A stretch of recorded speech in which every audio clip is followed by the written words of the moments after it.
At UFC 317, Ilya Tepuria fulfilled his destiny. He did exactly what he said he would do. Knock out the legendary Charles Oliveira in the first round to claim the vacant UFC lightweight championship. It was a perfect moment, the culmination of an undefeated career celebrated inside the octagon with his family. Having already vacated his featherweight title to move up, he had officially become a champion in 2 different divisions. But his biggest fight of the night wouldn't be against Oliveira. It would be against an unexpected intruder, invited into the cage by one of the most famous voices in sports. This is the story of how a single, unscripted mistake by Joe Rogan took a simmering personal feud and turned it into the UFC's next global rivalry.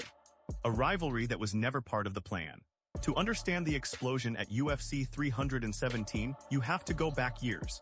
This wasn't a manufactured rivalry for the cameras.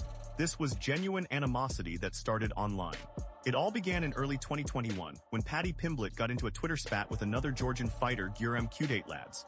During the exchange, Pimblett made a comment that crossed a line, tweeting, "You Georgians are so dumb."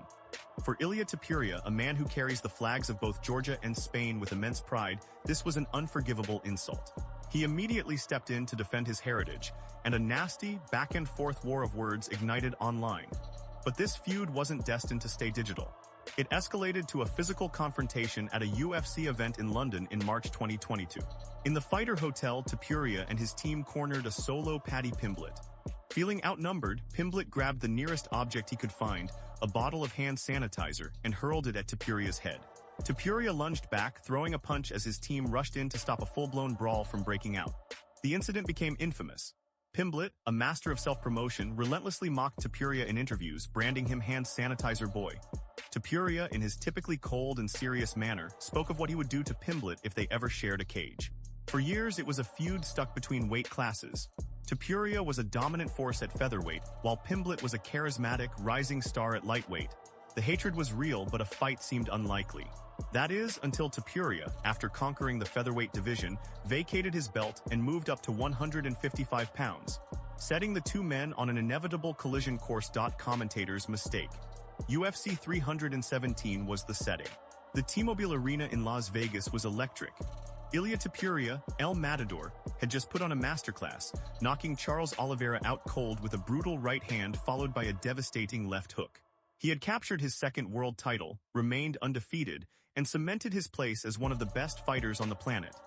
As Bruce Buffer announced his victory, Topuria was surrounded by his wife and child, basking in the glory of a dream realized. Then Joe Rogan stepped in for the post-fight interview. As Topuria spoke, Rogan made a move that was seemingly unplanned and unapproved. With top contenders like Arman Tsarukyan and Justin Gaethje watching from cageside, Rogan instead hollered for Pimblett to enter the octagon. Cameras caught the moment Pimblett heard the call and climbed into the cage. What followed was pure, unscripted chaos. The new champion, Topuria, stood face-to-face with his bitter rival. Words were exchanged, the animosity so thick you could feel it through the screen. Topuria gave Pimblett a hard shove, and for a terrifying second, it looked like the celebration could turn into a brawl on live television. The UFC had its new lightweight king, but thanks to Rogan's spontaneous decision, it also had a raging, headline-grabbing controversy. Contender. The fallout was immediate. UFC CEO Dana White, who had already left his cageside seat, was furious. At the post-fight press conference, he didn't hold back. "I don't know who the hell let him in there," White said. "That should have never happened. I was already back in my room, or that would have never happened." White explicitly called out the decision, highlighting the risk of the situation. "My thing with Topuria is his wife and kid are in the octagon," he explained. "It was a bad call by whoever let him in there." While White fumed, the #1 contender Arman Tsarukyan watched in disbelief. Tsarukyan had served as the official backup for the title fight and was the logical next challenger. Instead, he saw Pimblett, a popular but lower-ranked fighter, getting the biggest spotlight of the night. The incident created massive confusion. Was this the UFC anointing Pimblett as the next title challenger, leapfrogging the more deserving contender? White insisted it wasn't the plan, but the damage was done. The image of Topuria and Pimblett facing off was now burned into the minds of fans everywhere, and the narrative for the next lightweight title fight had been completely hijacked business. Joe Rogan's mistake may have been a breach of protocol, but for the UFC's marketing department, it was an unintentional stroke of genius. It took a well-documented but somewhat contained rivalry and blasted it onto the sport's biggest stage. The confrontation at UFC 317 gave the feud a level of mainstream momentum that no amount of paid promotion could have achieved. It was raw, it was real, and it was controversial. Suddenly, the most talked-about fight in the lightweight division wasn't Topuria versus the rightful #1 contender, it was Topuria versus Pimblett. The story wrote itself. Two fighters who genuinely despise each other, with a history of physical altercations, now on a collision course for the title. Pimblett himself has compared the intensity of their feud to the historic rivalry between Khabib Nurmagomedov and Conor McGregor, noting the rare element of genuine hatred. This incident perfectly illustrates the bad blood, good business mantra that so often drives the fight game. While Dana White publicly scolded the act, the reality is that the unplanned face-off generated enormous buzz. It created a story with a clear hero and villain depending on your perspective. For Topuria, it was about defending his national honor. For Pimblett, it was about getting under the skin of a stoic champion.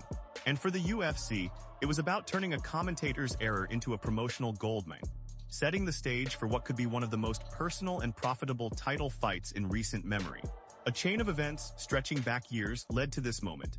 It started with insults over national pride, escalated with a hand sanitizer bottle in a hotel, and finally boiled over in the center of the octagon on the biggest night of Ilya Tepuria's career.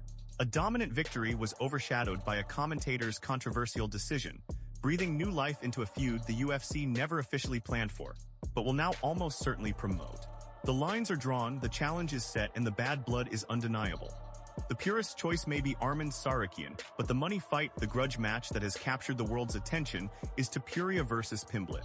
Now, with this explosive rivalry set to define the future of the lightweight division, only one question remains: who takes it? Will it be the unstoppable, calculated power of the new champion, Ilya El Matador Tepuria? Or will it be the brash, charismatic, and ever-polarizing star, Paddy the Batty Pimblett? Let us know your prediction in the comments below. And if you want more breakdowns of the biggest stories in MMA, make sure to subscribe.